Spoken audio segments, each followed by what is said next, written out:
હા, હમણાં બે પતિ પત્ની વાતો કરતા હતા ને છોકરા ફળિયામાં રમતા હતા અને ધૂળ્યું ઉડાડે ને વૈંડીએ ચડી જાય ને એમાં ઓલો કે આ બધી કઠણાઈ કહેવાય. કે આ આપણા વડાપ્રધાન મોદી સાહેબે 370ની કલમ 70 વર્ષે હટાવીને આ જો વહેલી હટી ગઈ હોત ને તો કે વેકેશનમાં અત્યારે મારા છોકરા રહ્યા ને કાશ્મીરમાં એના મામાની કેરે હોત અને સફરજન ખાતા હોત.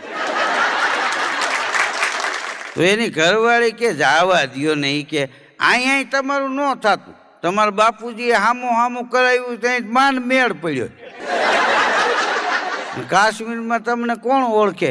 અને મોદી સાહેબે એ કે 70 વર્ષે 370ની કલમ હટાડી દીધી, પણ હું પરણીને આવીને એને એ કે 20 વર્ષ થયા હજી વંડી પડી ગઈ એનો પાણો તમારા કુટુંબે હટાવ્યો નથી.